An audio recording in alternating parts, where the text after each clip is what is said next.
안녕하세요. 약관 읽어주는 여자 약일녀입니다. 반갑습니다. 지난 시간에는 저희가 화상에 대해서 알아봤었는데요. 화상과 봉합술에 대한 보장 내용이 비슷하기도 하고 또 일상생활에서 자주 발생하는 사고이다 보니까 같이 안내를 해드리려고 했었는데 또 화상 보장의 내용이 조금 길어지는 바람에 이렇게 분리를 해서 영상을 찍게 되었습니다. 아무튼 이번 시간에는 우리가 일상생활에서 자주 일어나기도 하고 또 설계사분들이 화상과 마찬가지로 보장 범위에 대해 잘 설명해 주지 않는 봉합술에 대해서 한번 알아볼까 합니다. 수술 특약이나 재수술 특약의 경우 언제 있을지 모르는 수술에 대비하는 중요한 보장이라서 많은 분들이 가입을 하셨을 거라고 생각합니다. 이런 수술 특약에 봉합술도 포함이 되어 있는데요. 일상생활을 하면서 크던 작던 베이거나 찔리는 사고가 나기 마련인데요. 그럼 병원에 가서 꿰매는 경우가 생길 수도 있고 또 그런 경우 보험금도 청구를 하게 되실 텐데요. 그럴 경우에 이런 안내 한 번쯤은 들어보셨을 거예요. 고객님 죄송합니다만 단순 봉합술 같은 경우는 수술이 아닌 처치로 보기 때문에 해당이 되지 않습니다 라고요. 저도 많이 했던 안내 멘트이기도 한데요. 이쯤 되면 또 항상 들리는 고객님들의 이야기도 있죠. 설계사가 찢어져서 꿰매는 거는 다 보장된다고 했는데 무슨 소리예요? 저 마취도 하고 20방이나 꿰맸는데 그게 수술이 아니라고요? 네, 죄송합니다만 근봉합술이나 건봉합술 같은 경우는 서류 접수 후에 보상 여부 결정이 될 수 있는데 피부층만 봉합하는 경우는 수술이 아닌 단순 시술이나 처치로 해당이 되기 때문에 수술비로는 청구가 불가합니다. 많이 다치셔서 불편하셨을 텐데 도움드리지 못해 죄송합니다 하고 말씀드릴 수밖에 없죠. 물론 실손보험으로 실비 보장은 가능합니다. 하지만 수술 특약이나 재수술 특약의 경우도 화상 특별약관과 보장 내용이 비슷하다고 보시면 되는데요.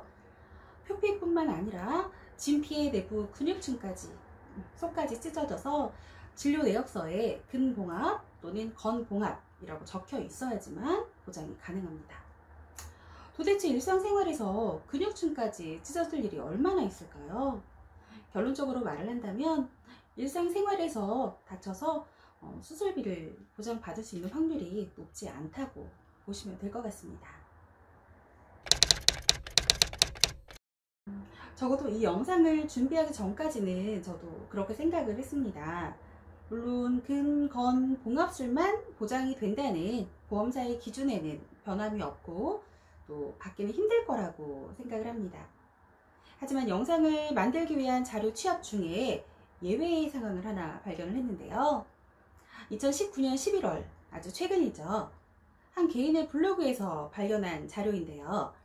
자세히 읽어볼 수 있는 링크는 제가 영상 설명란에다가 따로 올려드리도록 할게요. 이분은 약관을 분석하면서 그 어디에서도 근봉합술이라는 단어는 없다. 또 수술 분류표에 기반해서 보험회사에서 해석한 내용이 근봉합술도 포함이라는 것을 보상팀과의 통화로 알았다 라고 썼습니다. 그리고 지루한 공방 끝에 두 개의 보험사 중에서 하나의 보험사에서만 일회성 지급 동의서, 그러니까 원래는 안 주는 건데 이번 한 번만 주겠다, 다음부터는 달라고 하지 말아라 하는 식의 내용인 거죠. 작성을 하고 보험을 받을 수 있었다 라고 쓰여 있었습니다. 저도 이 글을 읽고 난 후에 제가 가지고 있는 약관들을 다시 한번 찾아서 읽어봤는데요. 일반 수술 특약의 경우는 약관상의 변함이 없었는데 재해수술 특약이 약간의 변화가 있는 것을 발견할 수 있었습니다. 예전 약관에는 재해가 직접적인 원인이 되어서 그 치료를 목적으로 인해 수술을 하였을 경우라고 기재가 되어 있었고요. 최근 약관에는 일단 앞부분은 똑같아요. 재해가 직접적인 원인이 되어서 그 치료를 목적으로까지는 똑같고 그 뒷부분이 달라졌는데요. 수술 분류표에서 정한 수술을 시행하였을 경우라고 명시가 되어 있습니다. 전자의 경우 수술 분류표라는 명시가 없다 보니까 쉽게 생각하면 받을 수 있는 거 아니야? 라고 생각하실 수 있겠지만 시술이 아닌 수술이라고 기재가 되어 있기 때문에 보상을 받기에는 어려움이 있어 보입니다. 저 또한 콜센터에서 이제 수많은 약관과 증권에 대한 교육을 받아봤지만 이렇게 소리 소문 없이 변하는 부분에 대해서는 공지가 되지 않았었고, 또 약관에 기재가 되어 있지 않지만 항상 수술표와 수술 분류표에 있는 수술을 따른다 라는 교육을 항상 받았던 것 같습니다. 물론 약관을 분석해가며 따지자면 받을 수 있는 확률이 조금은 있겠지만 얼마나 많은 시간과 감정의 소모가 있겠어요. 또 보험사에서도 이런 부분에 대한 고객들의 항의나 또 약관상의 여러 해석이 가능하다 보니까 최근에 재수술 특약을 보면 2일 이상 입원을 동반한 수술일 경우라고 증권에 기재해 놓는 경우를 또 볼 수가 있습니다. 2일 이상 입원을 해야 할 정도의 큰 수술만 보장을 해주겠다는 의미로 보면 될 것 같습니다. 인터넷에서 조금만 검색을 해봐도 단순 봉합도 보장받자 라는 수백 개의 글들이 올라와 있습니다. 하지만 쉽게 보장받을 수 있다고 써있는 글은 단 하나도 없습니다.